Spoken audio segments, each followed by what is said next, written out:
नमस्कार, मैं doctor Puneet Puri, GI surgeon from Kanpur. आज आपके साथ एक विषय पे बात करने आया हूँ। What are the myths regarding robotic surgery in our society. हमारे समाज में रोबोटिक सर्जरी को लेके बहुत सारे मिथक पैदा हो गए हैं। मैं पेशेंट से सुनता हूँ, कई बार उनको आंसर करने की कोशिश भी करता हूँ, लेकिन मैंने विचार किया कि मैं अपने वीडियो के माध्यम से जो मिथ्स हमारी सोसाइटी में प्रचलित हैं रिगार्डिंग रोबोटिक सर्जरी, उनको क्लैरिफाई करने की कोशिश करूँगा। सबसे पहला मिथ जो हमारी सोसाइटी में ये है कि ये एक तरह की एक्सपेरिमेंटल सर्जरी है। तो व्यूअर्स, ऐसा बिल्कुल नहीं है। It's not an experimental surgery. ये कोई पेशेंट्स के ऊपर प्रयोग नहीं हो रहा है। ये वेल एस्टेब्लिश्ड और सेफ मेथड ऑफ सर्जरी है। ये एक तरह की टेक्नोलॉजिकल एडवांसमेंट है। मैं एग्जांपल के तौर पे कहूँगा कि सर अलेक्जेंडर ग्राहम बेल ने टेलीफोन की इजाद किया था, हम सब जानते हैं। तो वो डायल करने वाला और हैंड पीस उठाने वाला वो फ़ोन था। फिर सेल फ़ोन आए, मोबाइल फ़ोन आए, जिसके अंदर नंबर डायल करके हम बात करते थे। अब स्मार्टफोन आ गए, जिसके अंदर हम साथ में वीडियो कॉल भी कर सकते हैं। तो ये सब क्या है? This is just the technological advancement. तो हम ये तो नहीं कह सकते कि जो स्मार्टफोन्स हैं वो एक्सपेरिमेंटल हैं या अनसेफ हैं, या इनमें बात नहीं हो सकती, या बात करते करते कुछ नुकसान हो सकता है। तो ये सब तो मिथक्स हुए ना, मिथ्स हुए। सेम वे, जब सर्जरी, शल्य चिकित्सा शुरू हुई तो वो ओपन टेक्निक द्वारा होती थी। उस समय एनेस्थीसिया नहीं था। धीरे धीरे बेहोशी का, एनेस्थीसिया का डिपार्टमेंट इतना डेवलप हुआ, इतना सोफिस्टिकेटेड एनेस्थीसिया हो गया कि जितना समय हमें ऑपरेशन करना है सिर्फ उतना समय तक हमारा पेशेंट बेहोश रहता है, उसके बाद तुरंत उठ के बैठ जाता है। फिर ये ओपन सर्जरी से हम लैप्रोस्कोपिक सर्जरी की तरफ मूव हुए, दूरबीन विधि द्वारा, और अब उसके ऊपर ये एडवांसमेंट आई है रोबोट की। सो रोबोटिक सर्जरी कोई एक्सपेरिमेंटल नहीं है। It is a very very safe and effective way of doing surgery, number 1। दूसरा, एक बहुत वो रहता है लोगों के मन में कि सर ये तो बहुत कॉस्टली सर्जरी है। देखिए, इसमें मैं ये कहूँगा कि ओपन सर्जरी से जैसे जैसे हम लैप्रोस्कोपिक सर्जरी में मूव किए और वहाँ से अब रोबोटिक में मूव किए, तो टेक्नोलॉजी की जो है एडवांसमेंट तो साथ में चल रही है, उसके मुताबिक थोड़ी कॉस्ट भी बढ़ रही है।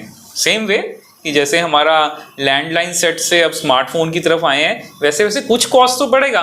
बट अगर हम उसके एडवांटेजेस को देखें और उस एडवांटेजेस को कॉस्ट में कन्वर्ट करके देखें, तो मोर और लेस ये तो बराबर ही पड़ रहा है। आप देखिए, पेशेंट का हॉस्पिटल स्टे कम हो रहा है, पेशेंट को पेन कम हो रहा है, ब्लड लॉस कम हो रहा है, पेशेंट का रिकवरी टाइम फास्ट हो रहा है। अगर हम इन सब चीज़ों की कॉस्ट को जोड़ें तो जो रोबोटिक इंस्ट्रूमेंट्स की कॉस्ट है तो वो बहुत ज़्यादा नहीं है भाई। आप किसी पेशेंट का 2 दिन का स्टे मान के चलिए हॉस्पिटल से कम हो गया, तो हॉस्पिटल का खर्चा भी कम हो जाएगा और उतनी जल्दी पेशेंट घर पहुंचेगा और उतनी ही जल्दी अपने काम पे वापस लग जाएगा। वहाँ तक की कॉस्ट जोड़ें हम। और कितने सारे अटेंडेंट्स हैं जिनको अपने काम छोड़ के हॉस्पिटल में पेशेंट की केयर करने के लिए बैठना पड़ रहा है साथ में, उनका भी समय और जो कॉस्ट है वो बच रही है। ब्लड लॉस नहीं है, ब्लड का अरेंजमेंट नहीं करना पड़ रहा, किसी को डोनेट नहीं करना पड़ रहा, और ब्लड चढ़ने से होने वाली जो साइड इफ़ेक्ट्स हैं, रिएक्शंस हैं, उनसे बच रहे हैं हम। तो ये सब चीज़ों की अगर हम कॉस्ट में कन्वर्ट करके देखें तो it is a cost effective surgery, ना कि ये कॉस्टली सर्जरी नहीं है। येस, इंस्ट्रूमेंट्स बहुत सोफिस्टिकेटेड हैं। एक इंस्ट्रूमेंट को 10 या 15 बार से ज़्यादा यूज़ नहीं किया जा सकता। तो ऑब्वियसली जो हम ओपन या लैप्रोस्कोपिक सर्जरी की कॉस्ट कह रहे हैं उससे तो कुछ ज़्यादा होगी ना। So it is not exorbitant कि हम कहें कि ये तो बहुत ही महंगी है, ये तो हमारे बस की बात नहीं है, हम अफोर्ड ही नहीं कर सकते, ऐसा नहीं है। Third issue is availability. Yes, जब शुरू में इंडिया में रोबो आए तो डा विंची सिस्टम जो था वही रोबोट्स जो थे मिलते थे, और कुछ गिने चुने मेट्रो सिटीज़ में ही अवेलेबल होते थे। लेकिन पिछले 5 वर्षों में बहुत सारी और कंपनीज़ हैं, ह्यूगो है, SSI मंत्रा है, ये सब कंपनीज़ ने भी अफोर्डेबल रेट्स में रोबोट बनाने शुरू कर दिए। तो आप ये सोचिए कि एक रोबोट की कॉस्ट जो है वो 6 करोड़ से लेके डा विंची वाले सिस्टम की 15 करोड़ तक वेरी कर सकती है। तो इतना वेरिएशंस हैं, लेकिन अब धीरे धीरे ये अफोर्डेबल है। मैं आज भी याद करता हूँ, आज से 20 साल पहले जब लेज़र आया था, लेज़र हम सब जानते हैं कि स्किन की डिजीज़ में बहुत कॉमनली यूज़ होता है लेज़र, हेयर रिमूवल के लिए, कुछ डिजीज़ स्किन के जो स्पॉट्स हैं उनको क्लियर करने के लिए। तो लोग कहते थे यार ये तो बहुत ही महंगी चीज़ है, हम इसको अफोर्ड नहीं कर पाएंगे। Same was true for doctors also, doctors भी कहते थे कि हम लेज़र नहीं रख सकते, ये तो बहुत महंगा है। फिर एक ऐसा समय आया, धीरे धीरे लोगों ने पूल करना शुरू किया कि शहर के 5 डॉक्टर्स मिलके एक लेज़र मशीन खरीद रहे हैं और वो टर्न बाय टर्न सबके जा रही है। फिर धीरे धीरे कॉस्ट ही इतनी कम होगी तो अब तो लेज़र हर दाएं बाएं कहीं पे भी हमारे पास सेंटर्स हैं जहाँ लेज़र अवेलेबल है। तो सेम वे रोबोटिक्स जब इन्वेंट हुआ तब उसकी कॉस्ट बहुत ज़्यादा थी, लेकिन अब धीरे धीरे कॉस्ट कम होगी तो इसकी अवेलेबिलिटी भी बढ़ रही है। और एक मिथ आता है कि रोबोटिक सर्जरी में पेशेंट को बहुत समय लगता है सर्जरी करने में। देखिए, रोबोटिक सर्जरी में भी सर्जन्स का एक लर्निंग कर्व होता है। हर नई सर्जरी को सीखने के लिए कुछ सर्जरीज करने में शुरुआत के समय में समय ज़्यादा लगता है, जो कि लगना भी चाहिए। हमें किसी भी सर्जरी को जल्दबाजी में नहीं करना है, हमें ये प्रूव नहीं करना है हमने कितना जल्दी कर दिया। हमारा मकसद है कि हमने कितना सेफली किया और जितने भी बेनिफिट्स हैं रोबोटिक्स के, हम वो सारे के सारे बेनिफिट्स पेशेंट को दे पाए। Time is not of prime importance during surgery. Operation हमने आधे घंटे में फिनिश किया कि 45 मिनट्स में किया कि 1 घंटे में किया, इससे बहुत ज़्यादा फर्क नहीं पड़ता है मरीज़ को। क्या ऑपरेशन सेफली किया, इससे पूरी ज़िंदगी बदल जाती है ना।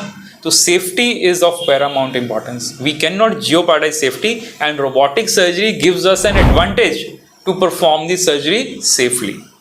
इतना अच्छा विजन, इतनी अच्छी इंस्ट्रूमेंटेशन और ये सब करके, जो सर्जरी में ओपन सर्जरी में या लैप्रो में थोड़े बहुत रिस्क रह भी जाते थे, रोबोटिक उसको भी कवर कर रहा है। सो सेफ्टी पॉइंट ऑफ व्यू से ये ज़्यादा बेहतर है। फिर किसी ने एक बार मेरे से प्रश्न पूछा कि सर रोबोटिक सर्जरी करने से नर्व इंजरी हो जाती है? कि नहीं भैया, ऐसा तो कुछ नहीं है। रोबोटिक्स में तो उल्टा नर्व्स ज़्यादा अच्छे से दिखती हैं। ओपन सर्जरी में नर्व्स को देखना बहुत मुश्किल होता है। लैप्रोस्कोपिक सर्जरी में ये फिर भी दिख जाती हैं अगर आपकी नॉलेज अच्छी है और आपकी डायसेक्शन ब्यूटीफुल हुई है। रोबोटिक्स में तो ये और ही अच्छे से दिख जाती हैं क्योंकि मैग्नीफिकेशन इतनी अच्छी होती है और 3D विजन होती है। सो जब अपने को नर्व्स अच्छे से दिख रही हैं तो हम क्यों डैमेज करेंगे भाई इसको। सो नर्व डैमेज होना ऐसा कोई भी इशू रोबोटिक सर्जरी के साथ नहीं होता, ये टोटल मिथ है। वूंड इन्फेक्शन रिस्क बढ़ जाता है। ये सब चीज़ें देखिए, मैं समझता हूँ सोसाइटी में मिथ्स क्यों जनरेट होते हैं। जब हमें किसी भी चीज़ के बारे में इंफॉर्मेशन नहीं होती या नॉलेज नहीं होती, या हम उससे दूर रहना चाहते हैं कि नहीं नहीं नहीं ये तो हम करना ही नहीं है, ये तो हमारा फील्ड ही नहीं है। तो इस तरह से मिथ्स जनरेट होते हैं और हम उनको बिना किसी ज्ञान के, ना जानते हुए उनको प्रमोट करते हैं। सो व्यूअर्स, मिथ्स के पीछे नहीं जाना। You should have a scientific knowledge. आपके जो भी इंफॉर्मेशन है वो वैज्ञानिक रूप से करेक्ट इन्फॉर्मेशन होनी चाहिए, और वो करेक्ट इन्फॉर्मेशन ये है कि it is a totally safe surgery, it's a better surgery. Yes, availability जहाँ है वहाँ पे इसका लाभ ज़रूर उठाना चाहिए। Thank you very much for watching this video.